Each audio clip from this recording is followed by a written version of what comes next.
Hey everyone, I hope you've had an incredible week. My week has been fantastic. The hospital's been great. I've been working really hard, seeing tons of patients. It's just been amazing. Some of my colleagues and I got to pray with some of the patients. That was beyond incredible. And it's been a good week. Yeah, not everything's good. Family life, still rough. Things aren't the greatest, but look, my God is still great regardless of what else is going on. So it's been amazing. But what this video is about is how to succeed in medical school, okay? So if you want to know about my experience, where I went to medical school, how I did it, what I did, then please stick around and listen up. Oh, one last thing. I love you guys, and honestly, thank you for all the support. It means more than you guys could ever know. So please continue to love endlessly and have relentless passion for what you're doing. I love you guys. Stick around and listen up. Alright everyone, as promised, here's a video about how to succeed in medical school. Okay, so this is mainly going to be based on my experience of going to a Caribbean medical school. So I hope it helps you that do not go to the same medical school as I went to, so any medical school, but especially the people that go to St. George's University, this video is for you. Okay, so just a little background on myself. I graduated college out in Kansas, Salina, Kansas. I played football there and majored in biomedical chemistry. Graduated in 3 years and then I went to St. George's. Now I'm going to be honest with you guys, and I had never done bad in school in my life. I graduated undergrad with a 3.89, 3.9 GPA. I did very well. And so I was expecting the exact same thing when I went to medical school. Well, term one at SGU, midterms absolutely kicked my butt. I was devastated. I had never made a bad grade in my life. And between you and I made, I think, 2 C's and a B. I had never made that in my life. And so I was devastated. I was crying, calling home, Mom, I think I'm going to fail. I'm not going to become a doctor. I was just shaken up, okay? Well, I made some changes to my study schedule and especially some changes in my spiritual life. And by the end of the term, I ended up finishing with all B's, I think, first term. Well, then second term, same thing kind of happened during midterms, but I was much more spiritually sound. I just had the mindset, God, you'll get me through. And to be honest, I made a 59 on one of my midterms, which was not good at all. But I stayed confident. It did not shake me whatsoever. And I made good enough grades on the finals to make an A in one of my classes and 2 B's on the others. So I'm being completely honest with you guys. So then going into my fourth and fifth terms, I won't tell you the grades I made in those, but I did very well. And so I was able to finish medical school with a pretty high GPA. I was in the B plus range for my GPA, or I had a B plus average.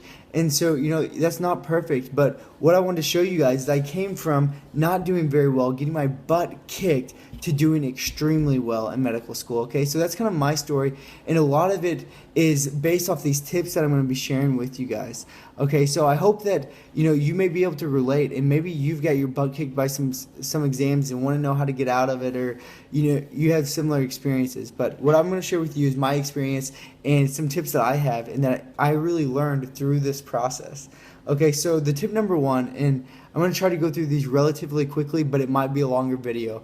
Okay, so I hope you stick around, but I'll try to do them quickly, okay? So the tip number one would be to find something that will help you to be unshakable, okay? And so for me, that's Jesus Christ. My hope and my faith is in Jesus Christ and Jesus Christ alone. Medical school does not hold a candle to my God. If I was to fail medical school, well, I still have Jesus Christ. If I was not to become a doctor, well, I still have Jesus Christ. So whatever that is for you, I just ask that you find hope in something that is stable, because we're not promised medical school. We're not promised an MD after our name. Okay, you are not guaranteed that. Now, I pray to God that each and every one of you get that, because I know that's what you want so bad. But I pray more that you find the God that I believe in, that will help you to be unshakable. So no matter what crumbles around you, you can still stand firm in your faith. And if you have a different faith, then hey, I totally respect that. But if you would like to know my God, I ask that you reach out to me, and I'd love to talk to you about it. Second tip is coming to the island or going to medical school in general. Just know it's going to be different. It's going to take a lot of vigorous studying. You're not going to be able to do the same things you did in undergrad. 4 hours of studying the night before an exam does not get you an A. A good student is going to be studying 11 hours a day, 10 hours a day. Okay, and so just know that your study schedule will probably have to be adjusted.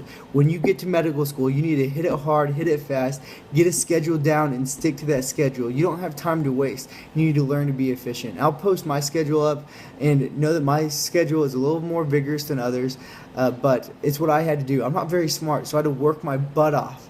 But man, it paid off, I promise you. Okay, next is introduce yourself to everyone. These next 2 years are going to be some of the hardest years of your life, and you need a family around you. Well, how do you do that? Introduce yourself to everyone around you. The ladies at Subway, the ladies at whatever restaurants on your campus. Introduce yourself to them and love them endlessly, because these are some of the best people I've ever met in my life, and I still keep in touch with today. So Anita at Subway, Mr. Haji at New York Bagels, Rachel and Candy at Glover's.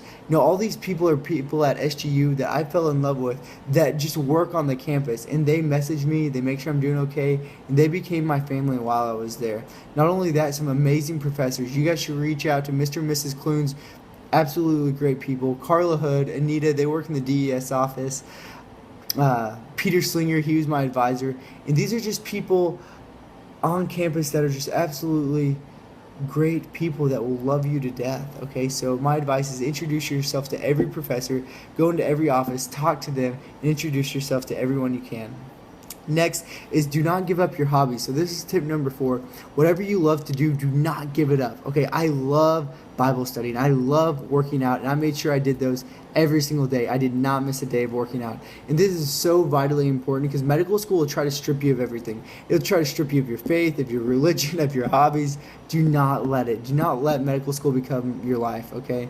And so for me, Bible studying and working out really helped me clear my head. So whatever that is for you, do not give it up.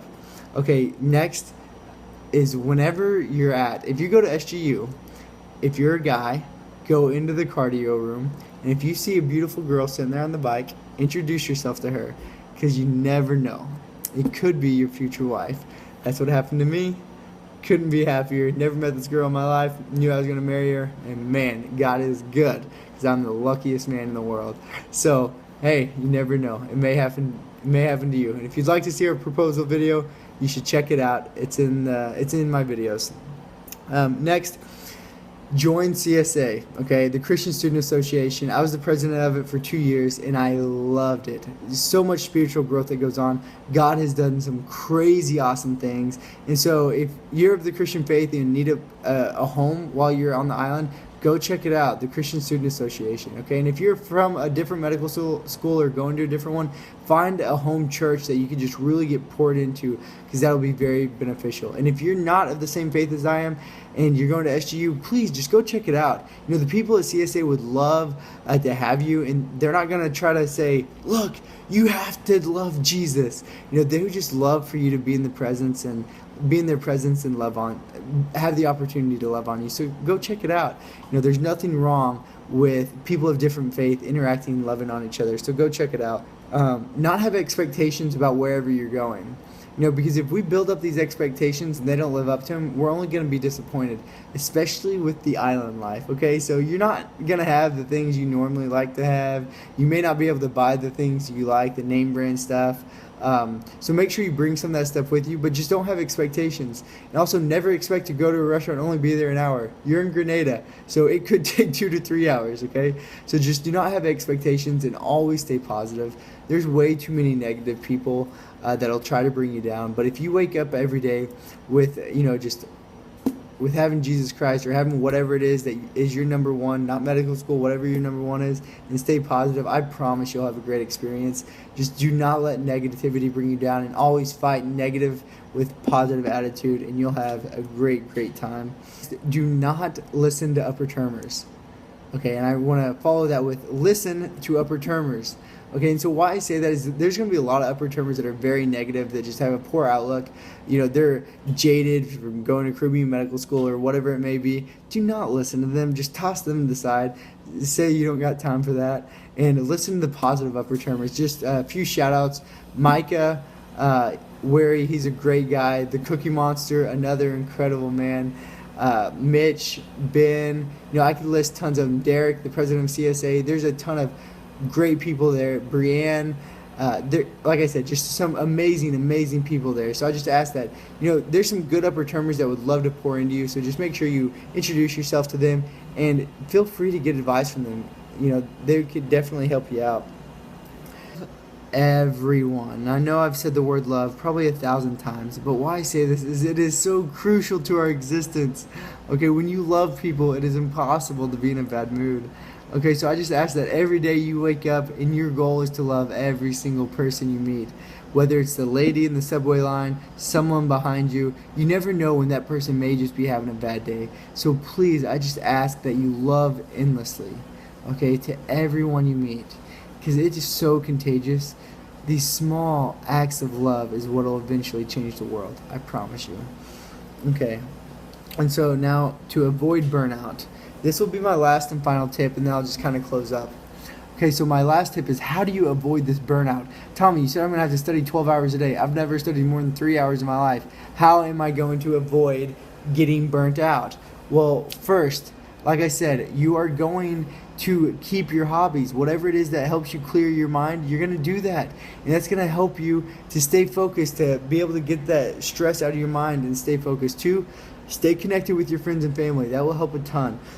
3, get adequate sleep, okay? 6 hours a night. Now, when I share my schedule with you, I didn't get that much, but don't judge me. I'm a hypocrite. You get 6 hours of sleep, 6 to 8 hours. You need it, okay? Whatever it is, do not forget why you're doing this. Okay, if you're going to medical school and you're about to put in these 12-hour days of studying, it better be for the right reasons. And I'm telling you right now, if your why is not because you want to serve your patients one day and that you're doing this for the love of your patients, then I beg you, quit right now. We do not need doctors that are doing this for selfish ambition. We do not need doctors that are doing this for their own income.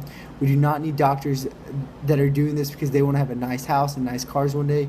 We need doctors that are doing this for the sole purpose that they love their future patients, that they've never even met yet, that they love them with their whole heart in everything that they are, that they're willing to give everything they have every single day to be the best doctor they can. They're not doing it for the A on this exam. They're not doing this for a 4.0 GPA. They're not doing this for any other reason, solely due to the fact that they want to love and pour their love onto their patients one day. So if you're not becoming a doctor for that reason, I ask that you leave SGU, that you leave your medical school, whatever it is or whatever it is you're doing right now. I ask that you quit, because we need doctors that are going to love their patients as soon as they walk into that hospital, that as soon as they walk into a clinic, that every one of those patients become their family and they will treat them as such. I want you to be that kind of doctor, and I pray I become that doctor that loves my patients endlessly and will work towards being their best doctor with relentless passion. And so how do you avoid burnout? Keep that in the front of your mind. Keep your patients in the front of your mind. Do not keep an A. Do not keep a 4.0. Do not keep becoming an MD in the front of your mind. That's selfish desires. Keep your patients in the front of your mind. And when your patients don't work, think of your family. Treat them as if they're your family. Then when that doesn't work, ask God for help, for perseverance. And then when that doesn't help, take a nap and ask God to help you dream about Him. All right. So now, just to close up, I know this video is pretty long. Okay, but medical school is tough. It was some of the hardest years of my life. I went through some very tough struggles. My family somewhat fell apart while I was in medical school. I had many deaths in my family and some of the hardest terms I'd ever had. But man, my God is great, and He helped me through it. I strongly believe part of it's because I didn't let medical school become everything. And as the world around me, my home life, my family life, people passing, as all of it was crumbling to the wayside, my God never moved, and He helped me be unshakable in the hardest times of my life. Medical school was some of the toughest years of my life, but they were definitely the best years of my life as well. As you go into medical school, I want you to go in full of confidence, but you could only do that if medical school is not your everything. And when you walk in, I hope you're ready to give it everything you have. I believe in you. I know that you could do this, but I want you to do this for the right reasons, and I want you to do it the right way. With medical school not being your everything, and you doing it solely for the people you'll serve one day. I don't know all of you. Hopefully, I pray that one day I'll get to meet you. And please know that I love each and every one of you with all my heart, and I will be in deep, deep prayer for you. If you guys ever need anything, please know that you can get a hold of me. My name's Tommy Martin, just some small kid from southern Missouri that's chasing his dreams and trying to give God everything I have along the way. I love you guys. I guess that's it. If you have any questions, hit me up. I'd love to answer any questions you guys have. Have a great night, guys. So sorry. Okay, 1 second. A few more seconds. I know I promised you my study schedule and some study tips about how I went about my schedule, but this video is already pretty long, so I promise I'll make another video of just my study schedule and how I went about doing that. Okay, so I'll post that hopefully within the next week. I am in surgery rotations, so time's a little bit of an issue. Alright, I love you guys. Have a good night.